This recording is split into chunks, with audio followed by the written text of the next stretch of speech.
Nobody knows. I don't know. It's 2015. Do we even have anybody on this? Is anybody listening live right now? Because it's 2015. I have 17 people watching live right now. It's 2020 season 3.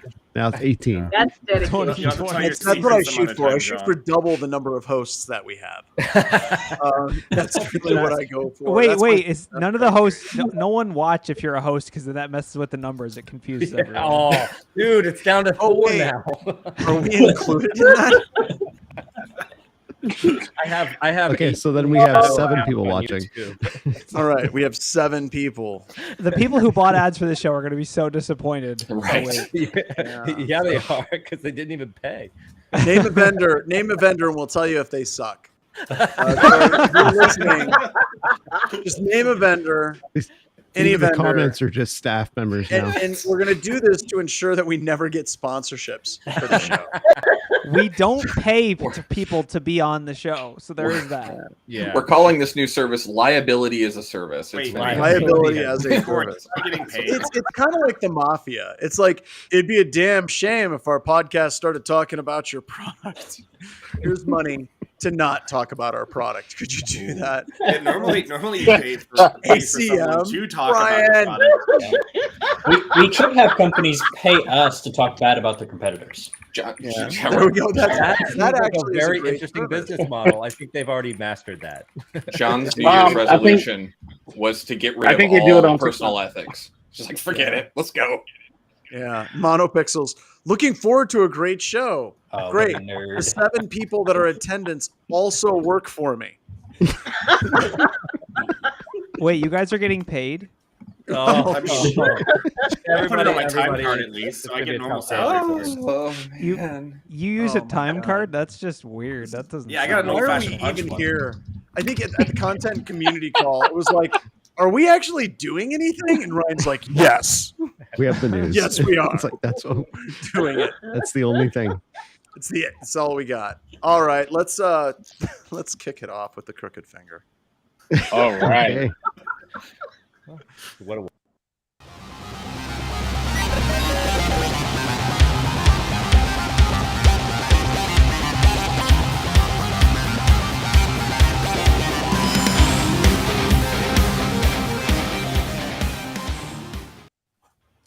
Hello, everybody, and welcome to a January 2nd edition of BHIS Talking About News, and an episode that honestly should not be happening. So I wanted to take a few moments and thank the 7 people who are listening and watching this. My son is currently playing Minecraft upstairs streaming, and he has more viewers than we do at this moment. So we appreciate that. We have a number of people here. Let's just jump right into it. Let's go into the grab bag of stories, everybody, and let's see what story we should talk about. Oh God, LastPass. Oh. Again? This won't be the last story on them. I'll tell you that. No, this is the story that keeps on giving. They really should use GUIDs for these blogs because they're going to run out of dates eventually. Yeah. I honestly don't know when they were first breached because it's just too many articles. Are we sure it's not still the same breach as before? Yeah, They keep running the same articles. Yeah. So pretty much you're in a breach loop. Yeah, I don't. So here's my thing about this. Okay, so if we go through the fact that they were breached, I don't know how much I care that they were breached because companies get breached all the time. That's not news. I mean, we make it news. I mean, we literally have a section called whales breaching. But we talk about it, for the clicks. But if we're looking at this from the perspective of what do you do as an organization, I want to back up and cover a couple of salient things. One, it appears like the attackers got everything, but it was encrypted. So all the customer data they had access to, but it was the encrypted data, which you would say, okay, well, that sucks, but it's good. It's encrypted. Hold on. Just pump the brakes for a second. Because as much as people are like, well, it's using, world-class AES encryption, we should take a couple of moments and we should let people know that AES has a number of different modes it can run in. One of the main modes that's utilized is something called chaining block mode, where each block, as it's a block cipher, if you wish to know more, go ahead and study for your CISSP. But it's a block cipher where each block becomes the key for the next block. That's good, right? That's interesting with the key and the rounds of XORing and randomizing and all that stuff. It makes it so you can have the exact same stuff encrypted and it will all look different in ciphertext. That is not what LastPass chose to do. LastPass basically read a book on how not to implement AES and was like, let's totally implement it that way. Specifically, they used a mode called electronic codebook mode. And what electronic codebook mode is, and if you're Josh Wright, electronic cookbook mode, which by the way, Josh, I want to make it damn clear, I still think that sounds better. If you're using electronic codebook mode, it means that every block that is encrypted using the same key. Now, the keys are all different based on every customer, and that's good. But this means that if you have two passwords that are the exact same password, it means that their ciphertext is going to be the same. So that means if you have your LastPass database and there's 46 sites and 10 of them are using the same password, you can see that inside of LastPass and you can focus on brute forcing those particular accounts. Now, the question that I want to open up to the people that are listening and for everyone that's here is, what the hell do we do about this? Because there are so many organizations that use LastPass. And before we answer, let's take into account for personal use, you can switch over, you can convert. For enterprise use, it's a lot more complicated. So I'm going to kick it over to Noah first because he's up on the screen. Noah, what's your take on this? Is it like, burn LastPass, we shall all run from it screaming? Or is it like, No, actually, I was going to have a little bit of different take on it, which is that if you're actually using LastPass as a product, even the fact that you're using the electronic codebook, which is not an ideal form of AES implementation by any means, LastPass's product is sitting, it will tell you that you're reusing passwords and it will scream at you from the rooftop saying, please do not use the same password for everything. And so if you're going to get mad at LastPass, but you're really worried about the electronic codebook aspect of it and the fact that it shows that you can see where passwords are being reused, you weren't using LastPass as LastPass intended you to use it anyhow. Okay. I think that's a good take because I have that. I have websites that I reuse the same password for because I don't care. And I know that that's a crappy take, right? Yeah. But if I have to type it into my phone and LastPass auto generates a password that's 97 characters long for me, and it's hard for me to remember it. Well, and honestly, the passwords that I'm more likely to reuse are going to be honestly like Hulu, Netflix, things you have to type in on a TV remote. Yeah. Somebody breaks into my Netflix account. Yeah. Oh well. Well, as we've heard, Netflix is going to come down on you. And, they're going to come down on you. You're sharing your password with 300 individuals. You're sharing your password with Thailand. We're going to charge you. We're going to charge you a subscription fee now of $300 per person. Oh, God, that's coming. That's a whole nother thing we need to talk about. BSD, you're up next. Go for it. Thoughts? Honestly, if I was that company, I would just start looking for different solutions ASAP. Like, okay. I mean, I'm gonna probably put something. What do we got? He's got some. Yeah.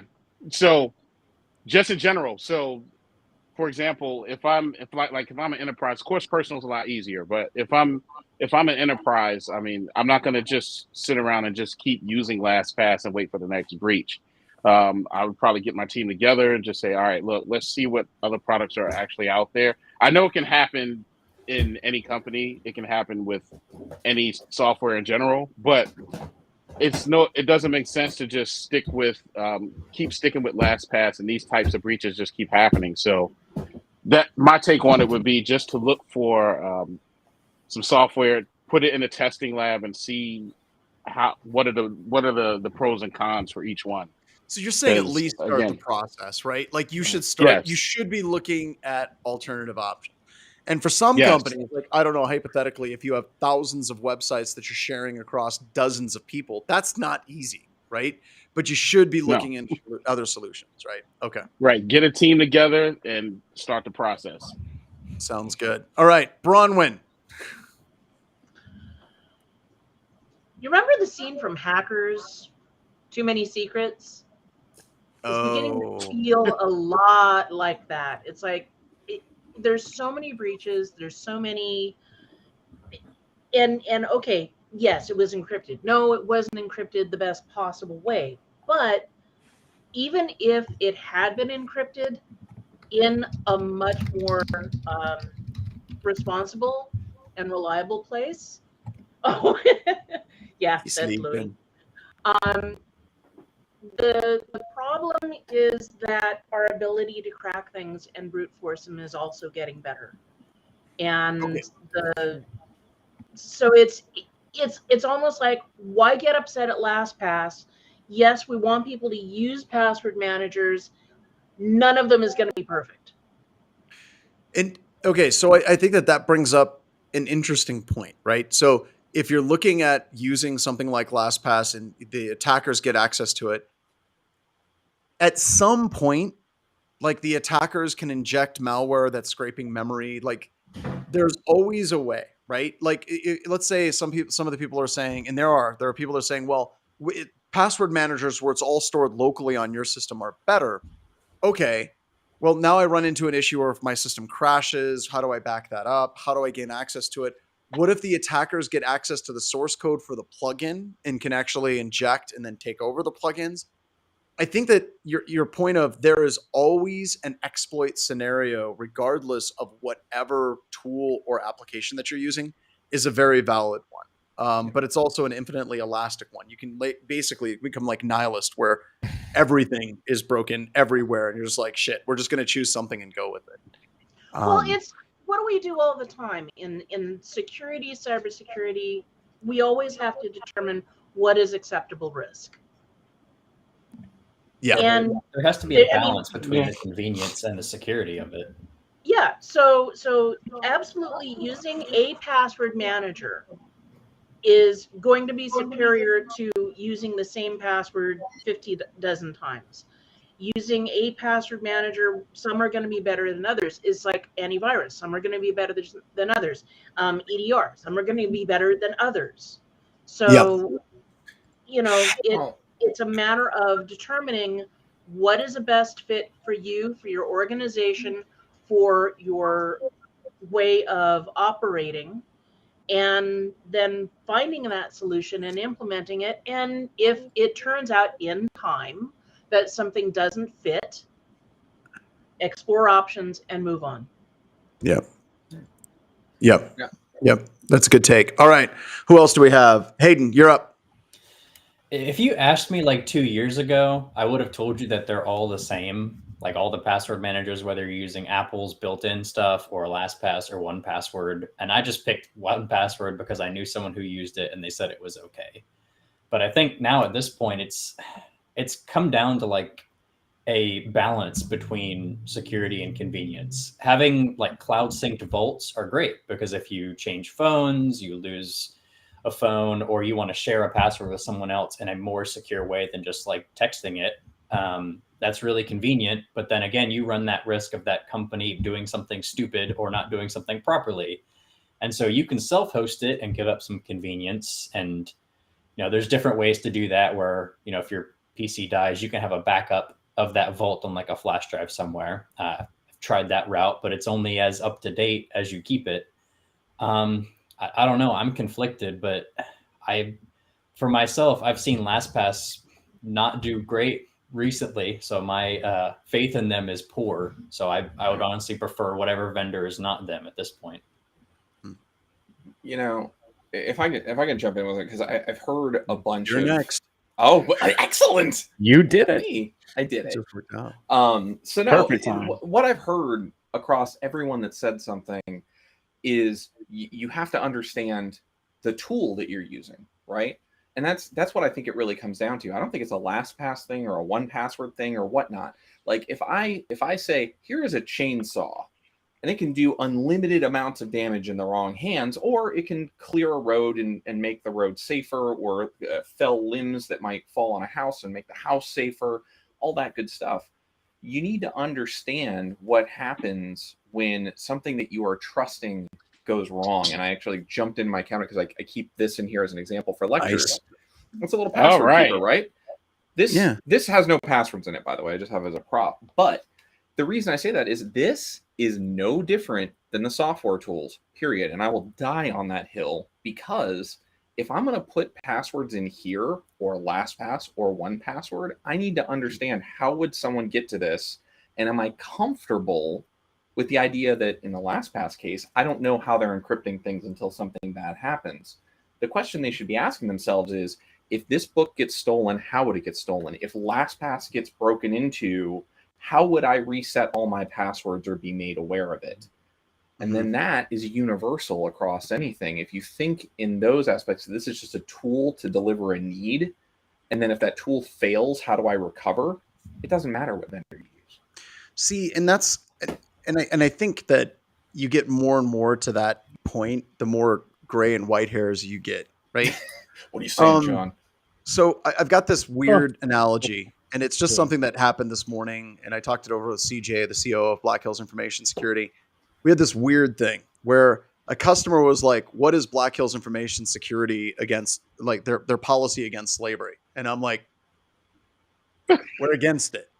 Like, it's bad, right? Like, do we need that? And like, well, you should really have a policy to make sure that you're adequately working with companies that are against slavery. Yeah. And on the surface of it, you're like, that's a really good idea. But then if you start peeling it back, you're like, wait a minute, this makes no sense. And the reason why it makes no sense is because, do you have an iPhone? It is manufactured in a building that they have nets to stop people from jumping off the top of the building and killing themselves. It's produced inside of a factory that, with new COVID outbreak, with armed guards, are keeping people in that building. So the phone. But they have a policy, John. They have a policy. They have a policy, right? A policy. Do you wear shoes? I love Patagonia as a company, and Yvonne has basically, they don't sell shoes at Patagonia because he said it's absolutely impossible to ethically source shoes. As soon as you go down to shoes or a lot of clothing that's manufactured in sweatshops and stuff, it's horrible. And I'm using this as an example because if you seriously start peeling at this, it just gets crappier and crappier.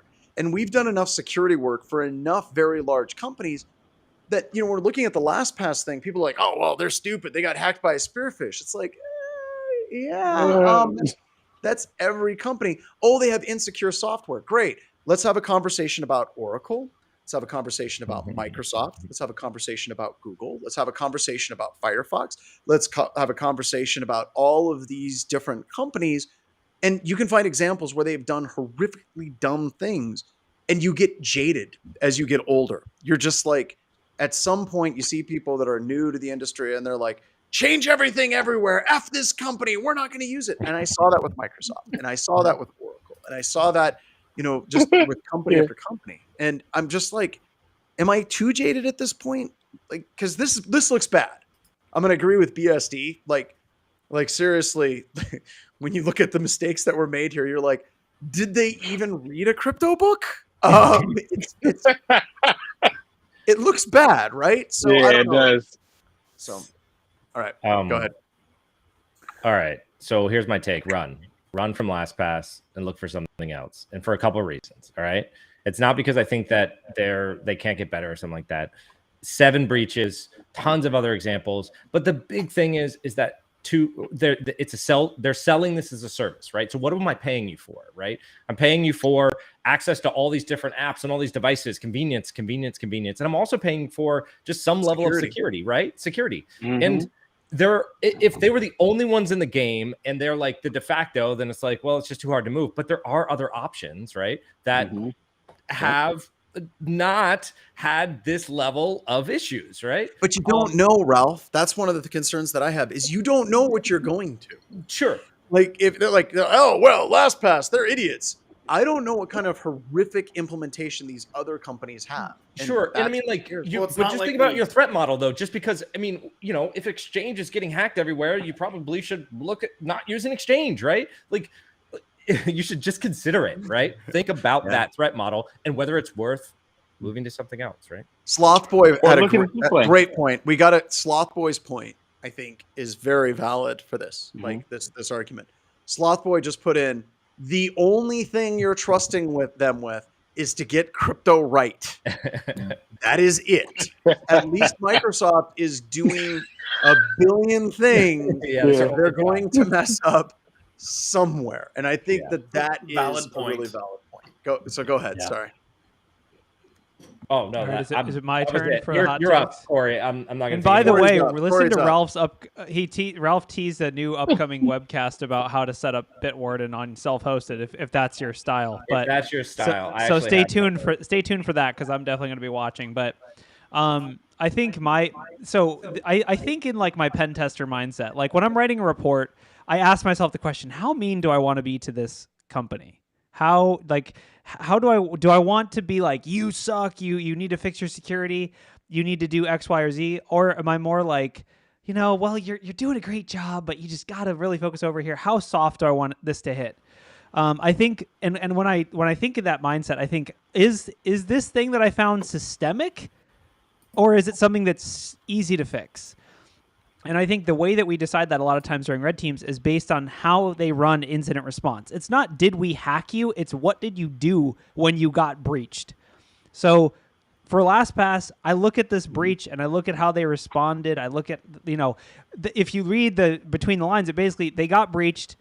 Their data was used, the breach data was used to attack other employees successfully. And that's how this data leaked. So in my opinion, that is, if I was writing this pen test report, I would say ineffective incident response, because whatever data got breached, they didn't prevent it from being used against their employees or contractors or whoever.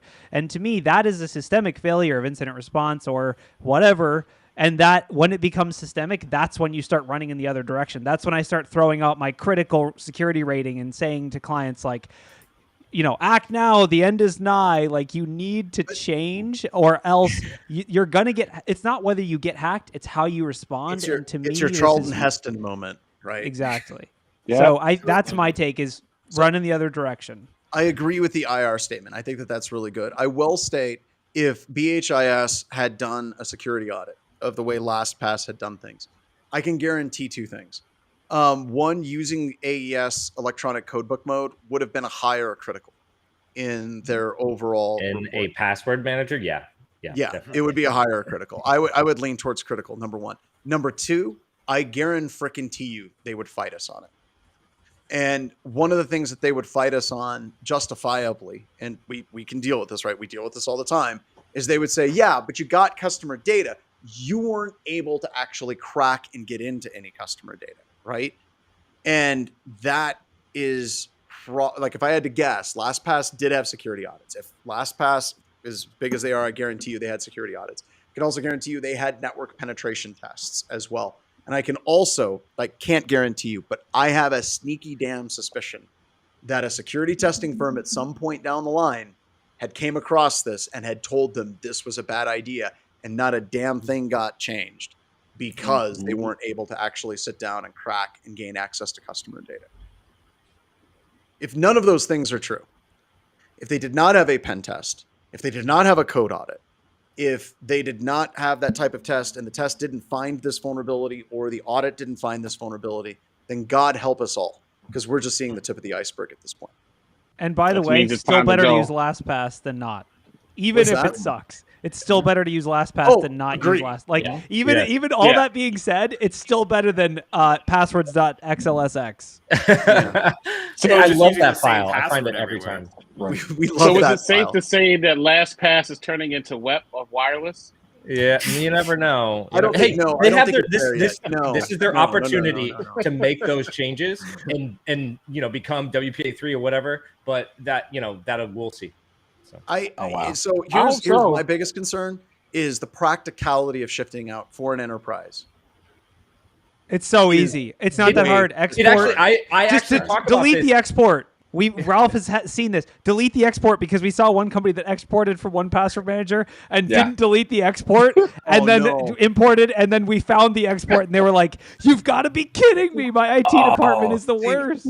There's the thing that I'm most concerned of is, okay, we're switching over to this password manager over here, and we switch, and it's like then they get hacked, and it's like, oh, okay, we're switching over there. It's just It's not like we It's have whack-a-mole. seen that It's recently whack-a-mole. where- It's not like we've seen that recently where we transferred from one major platform to another and then found a bunch of security. Hey, Noah, vulnerabilities you're to coming another through platform. real weak. If you can you kick up your mic a little bit? I can. You've got this ASMR thing going on. I'm loving it. Hello, everybody. Ooh. Oh my! Talking about news. I was Quiet just saying storm. if we Talking about I am news. still working on this, but There we if go. we transfer, we haven't seen this before where we transferred off one large platform to another large platform and then found a bunch of security vulnerabilities in that ever. And that's a joke because we see that all That was the being time. sarcastic. Yeah. Yeah. So I have actually gone through the process of doing like a small transfer for like a personal, not like enterprise where you have like a lot of accounts, so not And aware. groups and But- sharing and yeah, folders. And Yeah, I get it. So on the the personal side, exporting and importing is pretty easy because all those platforms want you to move to their platform, so they'll make ingesting that version of it very simple. And the export of that is a vault that's encrypted with the same password as the password you're using right now, right? So it's not that crazy, but moving bigger stuff, it can be more difficult. And that's when you got to pull out the manual and ask the next company, hey, what's up? And they're going to be like, hopefully say something along the lines of, yeah, we know. well, you would think that 1Password and all these other password managers, they'd be ready to do an import. Yeah. From one You would think yeah. that they have that tool in place. Yeah, they at some point they're going to screw up. Yeah. No, it's just like I said, and it's funny because I remember whenever these things first started kicking up years ago, my biggest concern was if I get your password, I have just stolen your credit card. You change your credit card. If I get access to your password manager, I have access to your wallet. And it almost feels like with LastPass, it's like the hackers got access to your wallet, your keys, your car. It's just like Forrest Gump at that point. It's like they get access to so much that way as well. And maybe more. Like 1Password has sections for like personal information, like social security numbers, passport information. You can store files in there. You can put anything in that. So I mean, what was it? Things other than password. Sublime, sorry. They're not Sublime unique in that. Mud Time said, note to self, after examining the SOC 3 from GoTo, LastPass orders, do not use Trevora Business Solutions Okay. for doing your SOC. Oh man! So Ouch. hold on. Ooh. Yeah. So I don't even know who Sublime, they are. they pulled that up, and I was actually going to comment on their previous comment about the SOC audit, because this is something that if you don't know this about SOC audits, and I know a lot of people here are preaching to the choir, you buy and scope a SOC letter audit, right? So like you go to somewhere for a hosting provider and they say, oh, we have a SOC 2 or a SOC 3 or whatever it is. You need to review it because the person who buys it from the auditing company gets to set the standard. There's no requirement that you do a pen test. There's no requirement that they even look at the important things. They say, we want you to test these 5 controls that we absolutely know we will pass. And look, we have a SOC letter. So, I hesitate to throw an accounting or auditing firm under the bus for that, because I would want to see how they were might scoped. put in the audit, hey guys, you really did bad. Right. But we passed Oh, you. man. Scoped. Ian, that gets into the thing. Like April 1st of this year, I want to create an Infosec standard for accounting firms. And we're going to do this because they created, this whole entire information security, SOC 2, Type 2, and all this stuff, all these things, and they don't know what the hell they're talking about. And it's very clearly watered down. It feels like the early days of PCI, where it's like, well, how do we know? Was this company that was breached PCI compliant? No. How do you know? Because they were breached. What do you mean? If you're breached, it automatically means you're not compliant. Like, what? Wait, what? How does that work? So when we're looking at like these different auditing standards, we can rip on Trevora, right? But honestly, I would probably rip on the standard far more than Trevora. Oh, sure. Yeah, exactly. Because so many of these standards are just hot garbage. Yeah, for what it's worth, too, Sublime Mud Time, you could be absolutely right. They could suck. I'm just saying. Yep. Sorry. Well, there's also the ROE. What were the rules of engagement? What is it You that don't they see actually that, asked right? for? How many times have we been asked to hit, like John said, only these things that they know they're going to pass? And they don't want to go outside of this tiny little box. So no, is that representative of what their actual condition is? Absolutely not. But it's what the customer asked for. It's true. I'm trying to see if they list GoTo or LastPass as one of their customers. Because boy, they really like putting their customers on their website. Holy crap. They probably pulled LastPass. Yeah, they were on there a couple days ago. I like mono. Not higher education. Holy crap. How did, guys, folks, here, I'm going to put this link in. So by the way, 1Password actually publishes all their security audits. Like literally actual. That Oh might my be a better way to God. go. Yeah. Just like pen tests. They're Yeah. literally just like pentest.pdf. Go ahead and see it on our website. But yeah, I mean, we'll have to dig into the data breach It's for one way to know LastPass they and see if we fixed can it, I find. We'll be able to find their pen test report and we'll publish it. No, I'm just kidding. Yeah. Yeah. But I don't know how. We actually Well, have Sony in got our breached. contract, we I'm don't just kidding. talk about our customers. We don't talk about. No. Yeah. So I just shared this. Holy crap! It's Wait, like Del every Taco, company- they're secure. Oh Everyone my knows God, that. those tacos! Everybody wants to steal them. All right, first Hold off, on we a second. must Wait a secure minute. the strategic taco supply chain. No, Go ahead, Bronwyn. Go ahead. all this means is Nintendo. that they did something for those clients. I used to have Nestle as a client. Did I list them? Absolutely. What did I do? I optimized some web pages for them, but they were a client. I was legally able to count them as a client. I'm sorry. I see this. It doesn't tell me what they did for these organizations. Yeah. Well, the other thing that worries me about that is my pedigree is multi-billion-dollar Fortune 500 and up companies, and 99% of the time you hire a company like this, there's boilerplate language in it that says you cannot use our logo. Yeah. Period. So No, they're it literally shocks me putting that their there are this customers' many. logos on their website. Ian, what Yeah. you just do is you put in your SOW, like a boilerplate, we will use your logo on our website. Yeah, It cancels each other out. It's like none of them existed. None of them. Yeah. It's one Yeah, person. I don't know how this happened. Ryan, you're a client. One of two things: either they Yeah, have it they in their got me contract, on and there somehow. they're basically calling it out, or they're about to be in trouble. Well, this is probably just in their MSA. It just says like, we'll put your logo on our website. Have fun. But Yeah, No. I So- mean, I that think the logo gold thing, the logo matters to these companies. Yeah. Like, Oh, it does. it like the way that this reads is it's like these companies endorse this company, and like the They're companies so we work proud with. of this. They have a filtering UI. Oh my god, that is beautiful. Filter by logo. No, like I'm Filter our thinking, clients. and I'm thinking of when I was doing the social engineering CTF a few years ago, and this is a common tactic and used by anybody, that you go through and you search using, it used to be TinEye, now there's a bunch of others, but you go and search for that logo, and anywhere you find it on a page that isn't the company's, start scouring that page, because now you can say, oh, hey, I'm calling from Trevora, and we're just following up on some audit results. And if you've got the right person, they go, oh, yeah, no, we did use Trevora for that. Now you get this additional sense of trust. And that's what social engineers and what attackers use all that for, to see where those third-party relationships are. So, yeah, I'm starting to lean more towards what Sublime said. Maybe these folks need to sit down and receive the good word of OPSEC. How about this, Trevora? We strongly discourage you from doing this. I know from a marketing perspective, it feels rock solid, but please stop. Our marketing department approved this. They approved it. They put all that effort into a filter, though. They can't get rid of it now. Yeah, it's too late.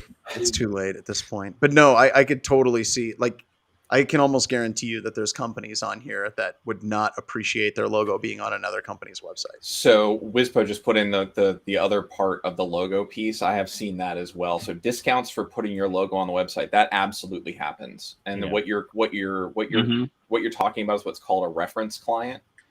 But the people generally know, they're like, can we use you as a reference client, and can we use you on our It's very website? clearly defined. Very clear. Yeah. It's not like, yeah. Well, we got Just sidetracked. snitch there. now. Just start emailing like Hulu, Intuit, whatever. Be like, hey, come check out this page. Yeah, it's cool. Yeah, maybe. Do I don't we know. want to talk about something other than LastPass? Yeah, no. Please. No, it's the last Yes, show. we I know. should. Let's talk about Elon. It's the new app. Oh, no. no. Please, Oh, more no. LastPass. That was like a More 30-minute thing last. What do we want to Yeah. talk about, Elon? I would rather talk. No, Can we talk about Southwest Airlines? Oh, Tech debt? Oh my god! Sorry, actually, I Yes. won't be able to talk about that until my baggage shows up a week from now. yeah. It's got his computer in it. That's why. So, Yeah. okay, so Corey's going to set this one out. I think that this is going to be a classic study for years to come of just how bad of an impact tech debt can have. Because coming from the outside in, it appears that they kept on delaying updating their systems, kept on delaying updating their infrastructure, and the worst case scenario happened, and they're screwed. From what I heard, the system was tracking where pilots and like staff should be. And as soon as it got to the point where it didn't know where anybody was, the system was next to worthless as far as scheduling pilots and stewards and stewardesses on the planes.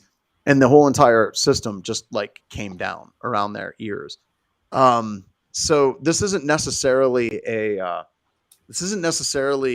a security issue per se, like they got hacked. But I can, like, once again, like you're watching this stuff from the outside looking in, you're like, oh, I'm willing to bet that they're running some software packages that are like a decade plus old. And I know that that's pretty typical, especially for Well, the we can airline set the industry. CVSS score to 10 because the availability was impacted. Severely. That's right. Isn't that part of the CIA model? I mean, I think it's in there, right? Yeah, I think it is. So actually, my stepdad flies for United. He's a captain on I don't know which plane it is, but he you get rated on different size planes, right? But he flies like usually like internationals and big stuff. Anyways, I was talking to him yesterday about this and kind of like the whole thing, and from the IT side, right? Like obviously the scheduling is a big issue, but also for those who don't know, Southwest used to fly like point to point, so they'd fly the nonstop flights to kind of like fill the gaps. That major airlines wouldn't do, so that you don't have to go through a hub. You could just fly directly from, wherever you live to that one city you're trying to go to, right? You don't have to make a layover. But after COVID, they changed a bit of that. So now they're kind of flying from one city to the next one, right? Like in this order. And they did that before. Yeah, they did that before COVID, but they were doing it a lot more. And the problem is when the systems went down and they didn't know where the pilots were, they didn't know where anyone was, and they're all over the country. And if there's any delays, it even made it worse. And so it all crumbled on itself. Right? Yeah. So yeah. And from everything that I've read, it does seem to me that it is because of legacy systems. Like they haven't been updating and haven't been moving their systems up. There's some Perl programmer that they called this week, and he got to like say a 7-figure number in response to like how much will it cost for you to come back on the payroll, and he was like, you know what? If I'm gonna write Perl again, I said it'd be $100,000, so it's $100,000. That is a funny joke because it's true. You know it had to. It is. That dude had to show up and like bust his butt, and like honestly to fix this whole thing, like for them to upgrade, it's gonna take years. Right? Oh, yeah. For the whole process, yeah. Do you want my spiciest take on this? Oh no, let I want the Carolina Reaper take on this one. No, Braun went first. Braun, what was yours? And then I'll give you my spiciest. Pearl or Cobalt? Oh, probably Cobalt, I think the original Saber was written in Cobalt. Yeah, probably. Yeah. Cobalt. So that was a spicy take. Ian, what's your spiciest take? The biggest threat to information security, and it happened at Southwest, is MBAs, Masters of Business. Yeah. So basically what I've read so far is that the original CEO, the founder of Southwest, was very people oriented. He was always on the ground. He knew he would go in, he would find out, baggage handlers, this, that, how do all the processes in my company work? So he was very reticent to go through and scrap things that customers liked, or to do things that would impact those employees, such as the pilots and whatnot. Now they left, and the person who was hired in, not the current CEO who's trying to fix things, like every quote you hear from Southwest folks are, the CEO that we have now is great. They just inherited this problem. And that CEO is operating more like the original. The one in between was a bunch of MBAs, and they came in trying to figure out, well, this still works. Well, this still works. How do we maximize profit? How do we maximize profit? And as soon as you go through and you focus on nothing but maximizing profit and not your customer, you develop tech debt like this that gets you the kinds of Department of Transportation investigations. So, but that also is like, what are you judged on, right? Sure. And if you're looking at a lot of those CEOs, they're judged on increase the bottom line, increase profits, increase share price. That's what they're judged on. Mm-hmm. And anything that doesn't directly contribute to that. And what sucks about the stock market, and by the way, I think the entire stock market should be abolished, which is a whole nother conversation that we can get into at a later time. But as Bill just said, it's all short term. Yeah. Like, what are you doing for your quarterly earnings? So if you're like, well, we're sinking in millions of dollars to upgrade our infrastructure, we're not going to realize that return on investment for 7 years. If you're the CFO, CEO, CTO, COO of that company, you're like, yeah, F that noise. Nope. I want to make as much bank as I can on what I'm being like judged on, and then I'm going to get the hell out and keep moving. And hopefully, I'm not the one left holding the bag. Yeah. So can we talk about this? Is what happens. Someone had the idea to just reboot an entire company. That's not a thing. Whoever thinks that's the thing, that's not a thing. Like basically, you know, if you read like the debriefs of they were like, we're going to initiate a reset of all of our flights. Basically, you can't do that. You can't reboot an airline. Like you can't reboot an airline. So, whoever needs to hear this, I don't know who you are who needs to hear this. You can reboot like a single system. You cannot reboot a whole airline. Okay. Corey, Just hear like a CDAT show. No. I saw a movie. I know what we have to do. We have to turn it on and off and on again. Cut the hard lines. Like what? This isn't a thing. What? So where? when the Delete.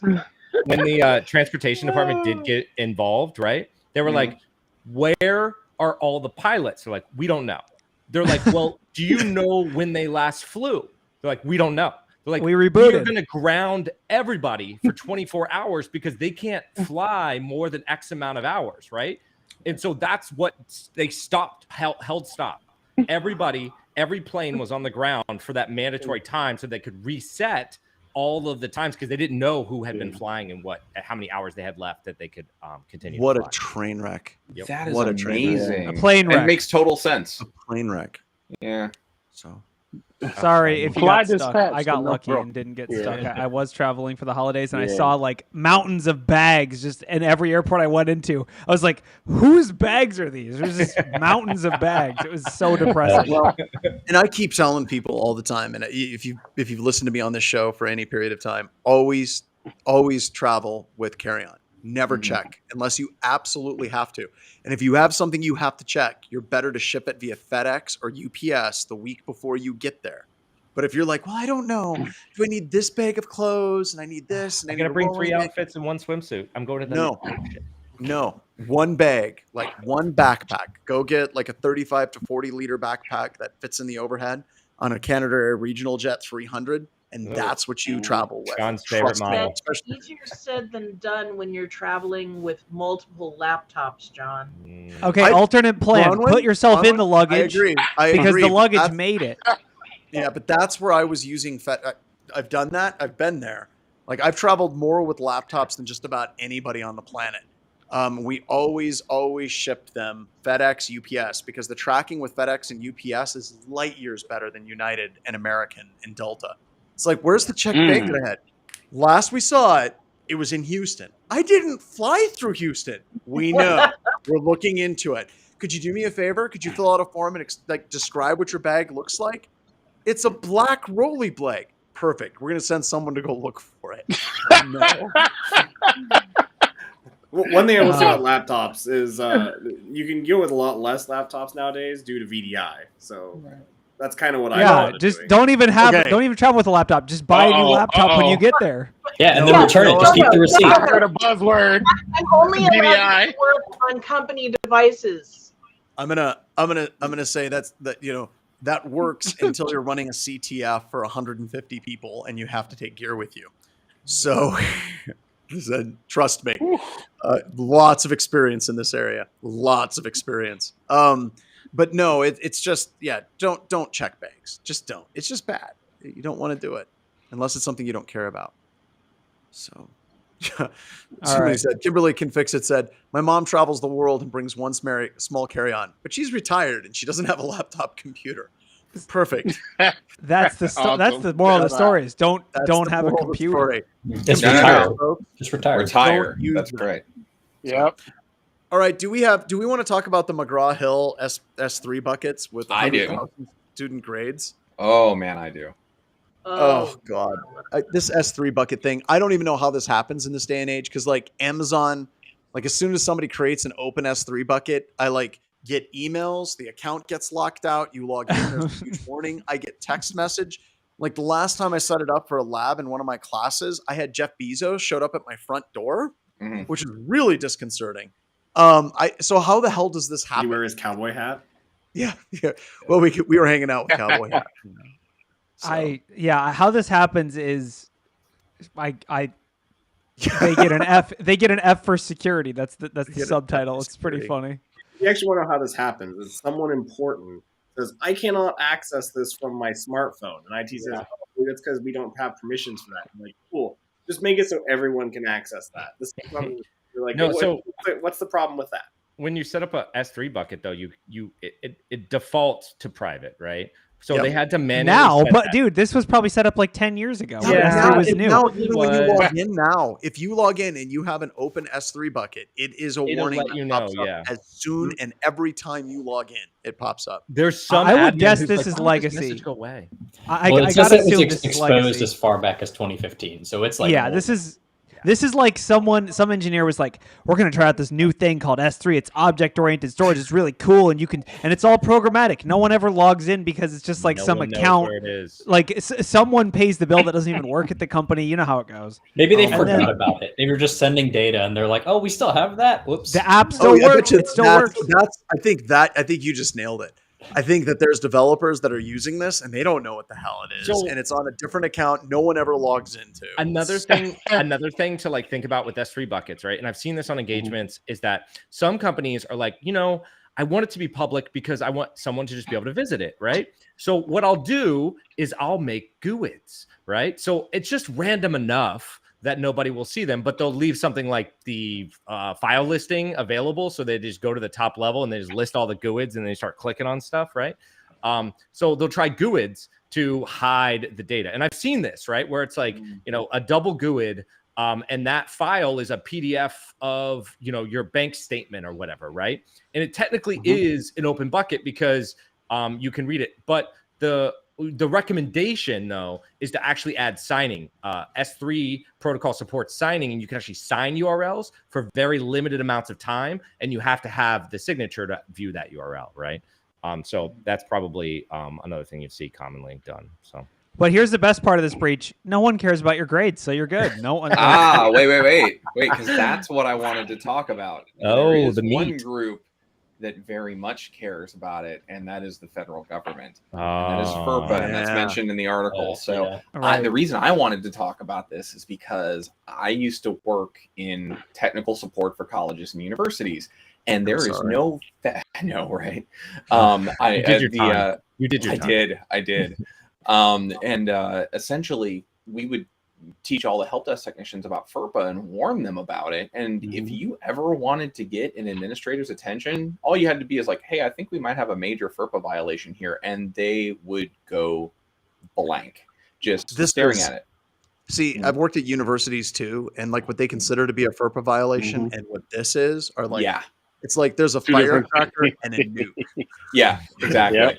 And that's why I'm curious terabytes. to see what That's a plays out, because it's across several universities, large, prestigious universities. It's a company that's got deep pockets that they can prove a point against. And here's why those universities are scared, because you might go, oh, what do the fines look like? Oh, they don't care about the fines. The fines are nothing. The maximum is 1.5 million. McGraw, he'll be like, all right, why do we even do security? The real reason is the Department of Education can cut off your ability to get paid on federal student loans. That's the big money. Here we go. There it is. Yeah. There it is. Yeah.